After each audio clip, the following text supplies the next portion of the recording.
할렐루야. 주님의 이름으로 문안드립니다. 다 함께 신앙 고백하시며 8월 9일 금요일 새벽 기도회를 하나님께 올려드리겠습니다.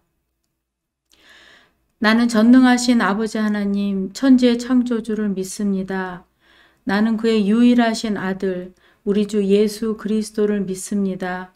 그는 성령으로 잉태되어 동정녀 마리아에게서 나시고 본디오 빌라도에게 고난을 받아 십자가에 못 박혀 죽으시고 장사된 지 사흘 만에 죽은 자 가운데서 다시 살아나셨으며 하늘에 오르시어 전능하신 하나님 우편에 앉아 계시다가 거기로부터 살아있는 자와 죽은 자를 심판하러 오십니다.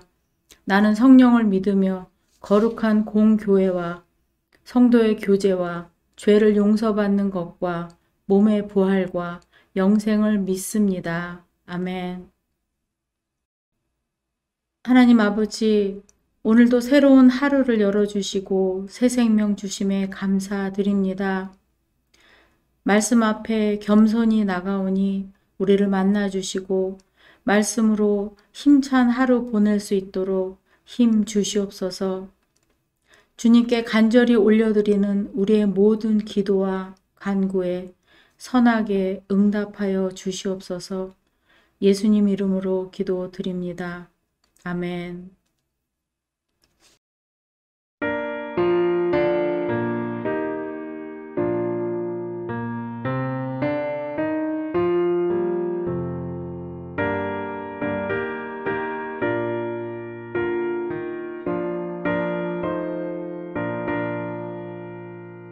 누가 주를 따라 섬기려는가?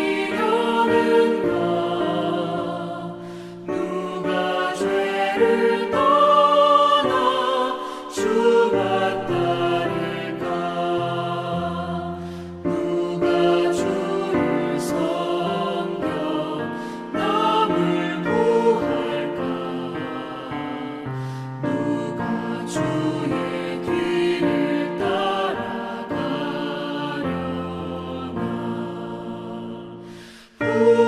부르심을 받아 주의 은혜로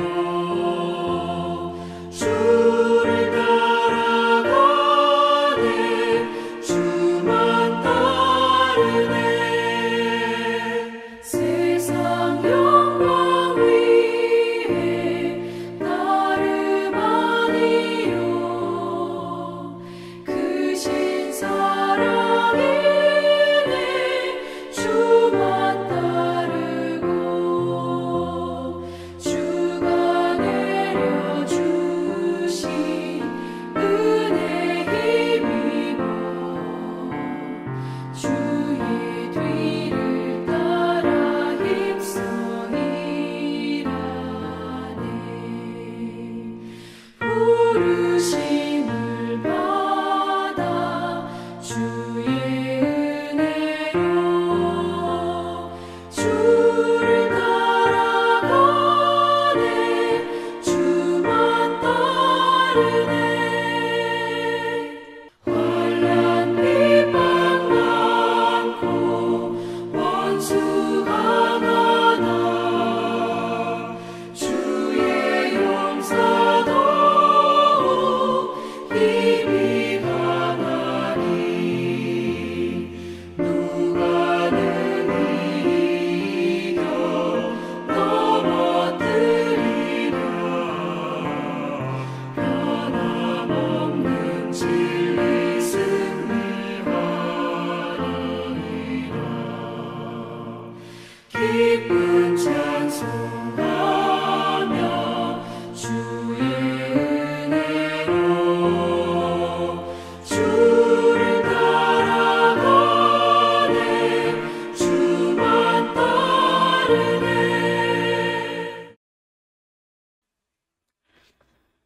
오늘 본문 말씀은 예레미야 26장 1절에서 9절 말씀입니다.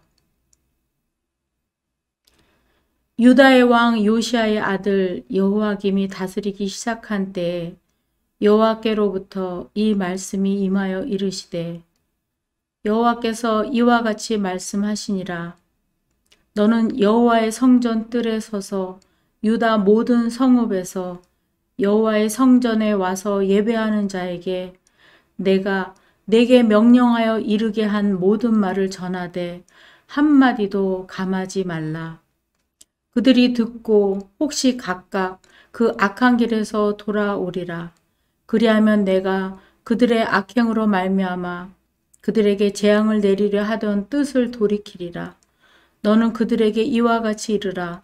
여호와의 말씀에 너희가 나를 순종하지 아니하며 내가 너희 앞에 둔 내 율법을 행하지 아니하며 내가 너희에게 나의 종 선지자들을 꾸준히 보내 그들의 말을 순종하라고 하였으나 너희는 순종하지 아니하였느니라. 내가 이 성전을 실로같이 되게 하고 이 성을 세계 모든 민족의 저주거리가 되게 하리라 하셨느니라. 예레미야가 여호와의 성전에서 이 말을 하매 제사장들과 선지자들과 모든 백성이 듣더라. 예레미야가 여호와께서 명령하신 말씀을 모든 백성에게 전하기를 마침에 제사장들과 선지자들과 모든 백성이 그를 붙잡고 이르되 내가 반드시 죽어야 하리라. 어찌하여 내가 여호와의 이름을 의지하고 예언하여 이르기를 이 성전이 실로같이 되겠고 이 성이 황폐하여 주민이 없으리라 하느냐 하며 그 모든 백성이 여호와의 성전에서 예레미야를 향하여 모여드니라. 아멘.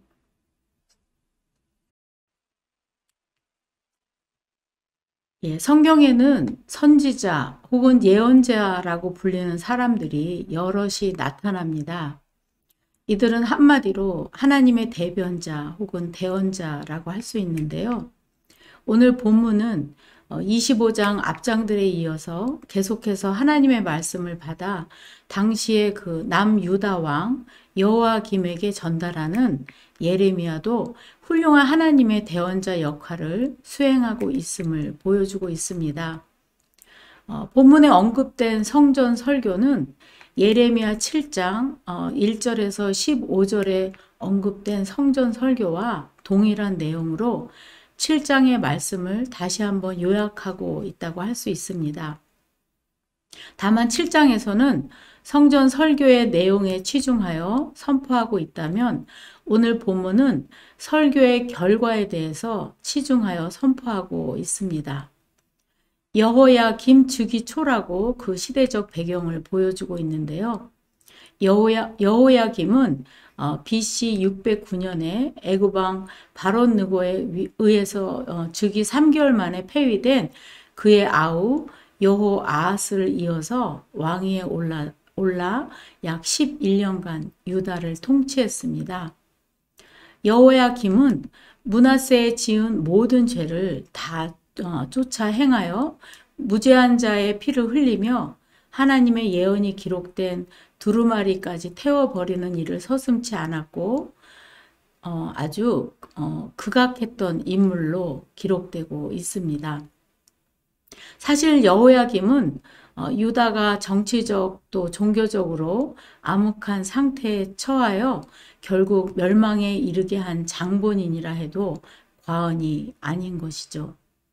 오늘 말씀을 선포한 장소를 여호와의 집 뜰에 서서라고 하나님께서 친히 예레미야가 하나님의 말씀을 선포할 그 장소를 지정해 주고 계십니다. 여기에서 그 여호와의 집들은 아마도 백성들이 모여있던 성전 바깥들을 가리키고 있는데요. 예레미야는 성전 문에 서서 바깥을 바라보며 말씀을 선포하고 있습니다. 유다 백성들이 성전을 찾은 것은 제사를 통해서 죄를 용서받고 또 이전의 잘못된 삶을 돌이키며 하나님과의 관계를 새롭게 하기 위함입니다. 그런데 하나님께서는 예레미야 선지자에게 그 성전에 온 사람들에게 첫 번째 선포하신 말씀은 악한 길에서 돌아오라 하는 것이었습니다.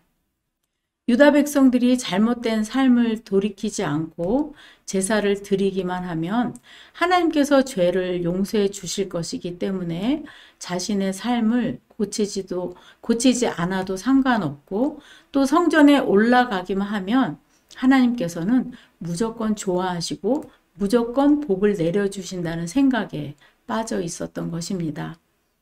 이처럼 오로지 성전 예배만이 신앙생활의 전부인 것으로 알고 있는 백성들에게 삶에서 행해지고 있는 악행들에 대해서 회개할 것을 전하고 있는 것이죠. 하나님은 예레미야에게 한마디도 감하지 말라 하시며 엄중하게 모든 말씀을 가감없이 전하라 명령하십니다. 하나님께서 예레미야에게 이처럼 엄중히 전하고자 하신 말씀은 이 말씀을 듣고 악한 길에서 돌이켜 회개할 기회를 다시 한번 허락하심으로써 할 수만 있으면 그들을 구원하고자 하시는 하나님의 자비와 또 긍휼이 잘 드러나 있습니다. 예레미야가 이 말씀을 선포할 때 그 예언을 듣고 있었던 사람들은 제사장과 또 선지자들, 종교 지도자들이었습니다. 그들의 반응은 마치 스데반의 설교를 들은 예루살렘 백성과 당시 종교 지도자들의 모습을 연상하게 합니다. 스데반의 설교를 듣고 양심의 가책을 받았음에도 불구하고 일제히 귀를 막고 스데반을 돌로 쳐 죽였던 것처럼 예레미야의 설교를 들은 유다 백성들과 종교 지도자들 또한 예레미야의 설교를 듣고 양심의 가책과 또 두려움을 느끼면서도 오히려 마음을 강팍하게 하여서 예레미야를 죽이려고 했기 때문입니다. 그들이 예레미야를 죽이려 내세운 명분은 거짓 예언을 선포한다는 것이었죠. 신명기 18장에 만일 어떤 선지자가 내가 전하라고 명령하지 아니한 말을 제 마음대로 내 이름으로 전하든지 다른 신들의 이름으로 말하면 그 선지자는 죽임을 당하리라 하셨느니라 하신 말씀을 근거로 예레미야가 죽임을 당해야 할 거짓 예언을 하고 있다고 위협을 하고 있는 것이죠.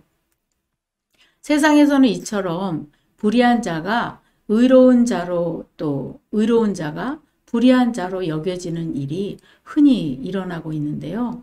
그러나 성경은 우리는 다 반드시 그리스도의 심판대 앞에 나타나게 되어 각각 선악간에 그 몸으로 행한 것을 따라 심판을 받는다라고 고린도 후서 5장 10절은 분명히 말씀하고 있습니다. 예레미야는 이런 위협에도 꿋꿋이 자신의 사명을 감당하고 있음을 그의 여러 행적을 통해서 우리는 알 수 있습니다. 여러 번 죽을 고비를 넘기고 또 협박받았음에도 오히려 하나님의 말씀을 전달하는 것에만 관심을 기울였습니다. 이처럼 목숨을 걸고 전한 하나님의 이 말씀이 과연 여호야김 시대의 유다 백성들에게만 선포된 말씀이었을까요? 2024년 8월 9일을 살아가는 우리에게 하나님은 말씀하십니다. 악한 길에서 돌아와라. 나를 순종하지 않는 길에서 돌아와라. 율법을 행하지 않는 길에서 돌아와라. 누군가에게 잘못을 지적당할 때 기분 좋은 사람은 아무도 없을 것입니다. 경고와 책망보다는 위로와 소망을 주는 말씀이 우리에게는 더 달콤하고 기분 좋기 마련입니다. 하나님께서는 자신의 죄를 슬퍼하고 또 행위를 고치는 자에게는 징계를 거두시고 당신과 새로운 관계를 누리게 하십니다. 하나님의 말씀에 대한 우리의 반응도 참 다양한데요. 그 말씀으로 인해서 삶을 얻고 또 위로를 받으며 소망을 발견하는가 하면 그 말씀이 듣기 싫어서 그 말씀을 전하는 자를 미워하기도 합니다. 때론 하나님의 말씀은 참으로 부담스럽습니다. 히브리서 4장 12절은 하나님의 말씀은 살아있고 활력이 있어서 좌우에 날선 어떤 검보다도 예리하여 혼과 영과 및 관절과 골수를 찔러 쪼개기까지 하며 또 마음과 생각과 뜻을 판단한다고 합니다. 그러나 우리가 살 수 있는 길은 이 말씀을 들어야 하며 또 청종해야 많이 생명을 얻는다고 말씀합니다. 우리는 우리의 자존심을 깎아내리고 가슴을 찌르는 하나님의 말씀을 듣고 대할 때 어떻게 반응해야 할까요? 사도행전 2장 37절 이하 말씀에는 마음에 찔리는 하나님 말씀에 대한 백성들의 반응에 대해서 말씀하고 있습니다. 사도행전 2장 37절입니다. 그들이 이 말을 듣고 마음에 찔려 베드로와 다른 사도들에게 물어 이르되 형제들아 우리가 어찌할꼬 하거늘 백성들이 베드로의 설교를 듣고 마음에 찔렸다 합니다. 마음에 찔린다는 말은 말씀이 귀에 들어온다는 것이며 은혜인 것이지요. 요즘은 말씀의 홍수의 시대고 시대에 산다고 할 만큼 내가 원하는 설교 또 내가 관심 있는 설교를 원 없이 골라서 들을 수 있는 시대에 살고 있습니다.